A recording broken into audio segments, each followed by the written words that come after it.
Learn to practice shrug therapy. We're all going to learn today how to do shrug therapy. My son bought me a new coffee pot, and it pretty much does everything for you, except put the pot under where the coffee's coming out. It doesn't do that. And it doesn't put the filter. Now, there's a filter that you can just leave in there all the time, but I don't like that one. So if you're going to use paper filters, you got to put it in. But I mean, it grinds the coffee. It does everything.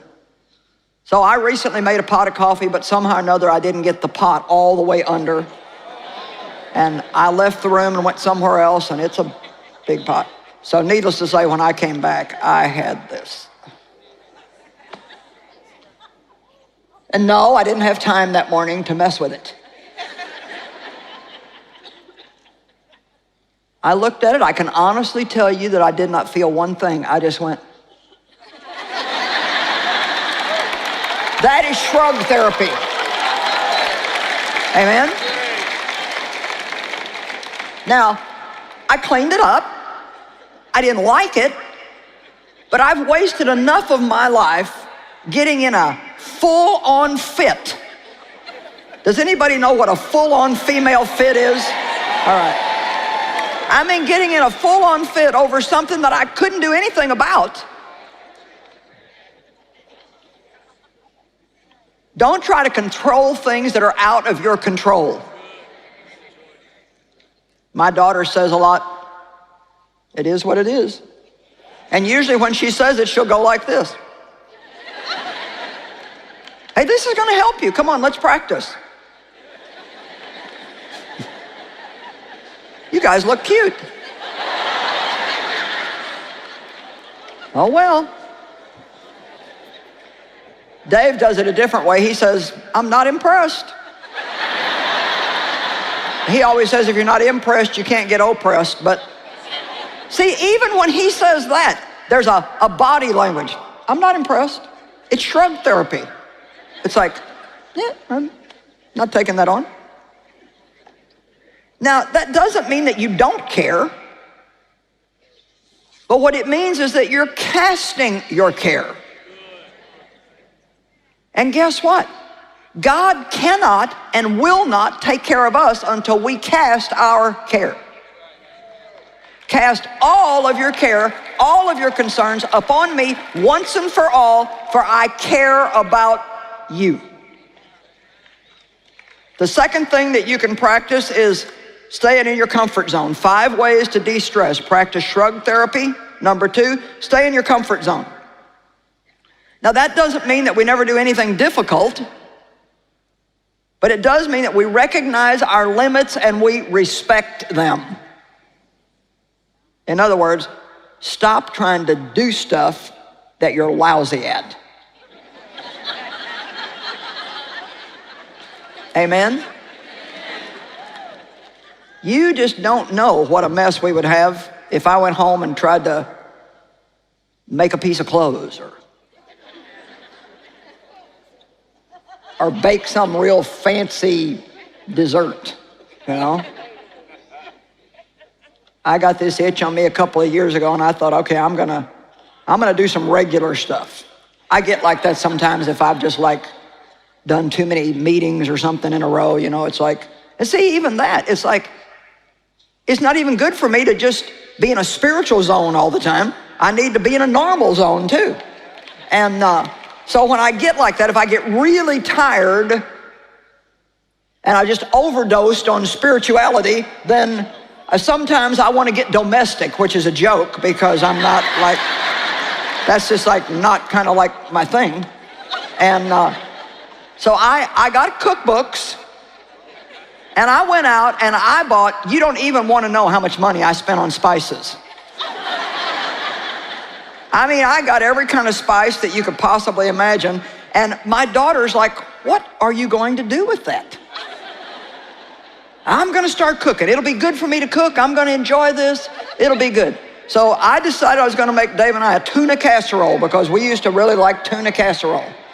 And that's pretty easy, you know, like noodles, soup, tuna, cheese. It's not hard to make. And somehow or another, the thing turned out like glue. I mean, it was bad. Well, you know what? The spices are all still in the rack. And I've returned to my comfort zone and my strength, because I can do this. I mean, I need a break from it, but this is where I'm comfortable. I'm not uncomfortable up here. You guys don't make me nervous. I mean, this is fine for me. But I would be stressed out if I was having to bake a cake and make Dave a pair of shorts or something. That would just be, nightmare. But stay in your comfort zone and don't think you have to compare yourself with somebody else. My gosh, that creates so much stress when we think we have to do what everybody else is doing. And let me tell you something, no matter what somebody else is doing, if they like it, they're gonna think the whole world should do it. And if you don't stand up for yourself, you're gonna spend your life doing a bunch of stuff that you hate and despise, and then feel bad because you're not good at it when it's not even what you're supposed to be doing. Amen?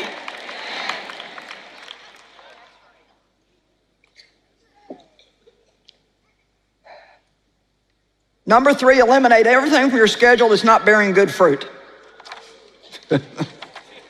That'll take another half an hour of time for you to spend with yourself. Eliminate everything from your schedule that's not bearing good fruit. Are you sitting on a committee that does nothing but argue and never makes a decision? Lord have mercy. I remember a church committee I was on one time. And they would argue and discuss what color to repaint the front door. Boring. How much time do you spend gossiping or listening to gossip?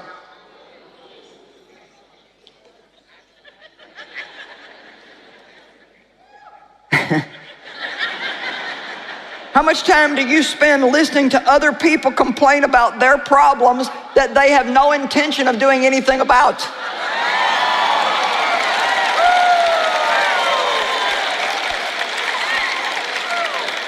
They don't want your help. They don't want an answer. If you gave them an answer, they still wouldn't do it. How much time do you spend watching really stupid stuff on TV? Or maybe just flipping through the channels for 2 hours and never watching anything. Now, you know, I know some of you probably really like reality TV, but I don't like it. I have enough of reality, thank you. When I watch television, I want some fantasy.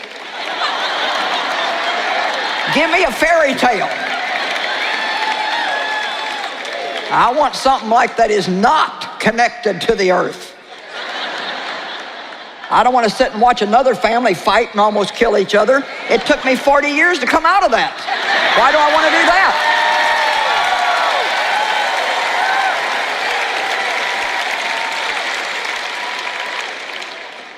Number 4, just turn to the person next to you and tell them you're not going to like number 4. I'm just letting you know ahead of time you're not going to like this, because the number 4 thing that you can do to relieve stress is to exercise.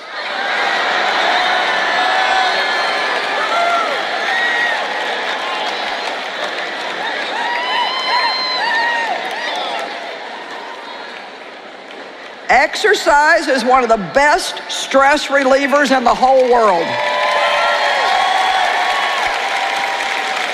Now listen, we have these little things called endorphins in our body.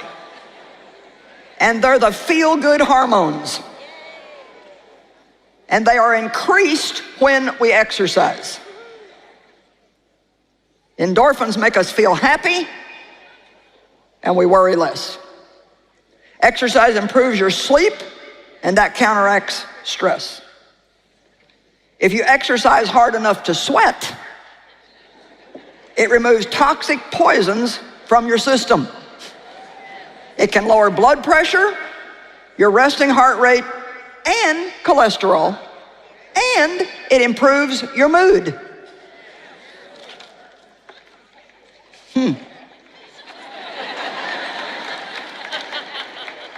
I started working out at a gym almost 10 years ago. Now I work out at home. We've got a trainer, and 5 of us work out at home. 2 of our kids, Dave, me, one of my daughter-in-laws. But I recently, in the spring, added walking. And so I now walk 4 miles every day, in addition to the working out. Now listen, my cholesterol is the lowest that it's been in probably 15 years. And I'm just telling you the truth. And I'm not trying to push off on you what I do, but, well, yeah, I am. So I mean, truthfully, I am, you know. But honestly, I'm just going to tell you, just look at me and I'm going to tell you something. I cannot believe the energy that I have gotten from walking. I mean, it just shocks me the amount of energy that I have gotten from walking. And it's not easy.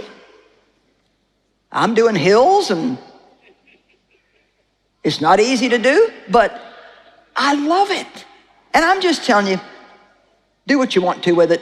I'm your teacher, so I'm going to tell you what I believe is going to help you. And there is a lot of stress in the world today. And we've got more coming at us than any other time in history. Just all the little devices that we have to carry around with us. You know, we don't even want to go to the toilet without our phone. Come on, if any of you went back and got your phone and taken it to the toilet with you in case you missed a call? Well, I have too, so.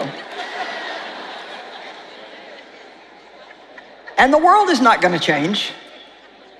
It's just ramping up for more and more and more. And one of the ways that you can really help yourself is regular exercise. So do what you want to with it. There it is. And number 5,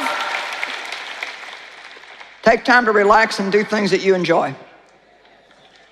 Take time to do things you enjoy. Take little mini vacations, even if it's a 10-minute vacation. Take a little vacation. If you enjoy a cup of coffee in the afternoon, then take time to sit down, get away from everything, go somewhere where it's quiet, have a cup of coffee. If you enjoy getting a pedicure, then schedule where you can get one once a month. Just get away from everybody and go get one. Come on, you're worth $30 or $35 or whatever it is to do that. Look at things that are beautiful. Get out in nature and take the time to look at something pretty. Breathe and actually relax on purpose. Want to hear more?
From Joyce on this topic, we've got you covered. Visit us in the Joyce Meyer app or at joycemeyer.org.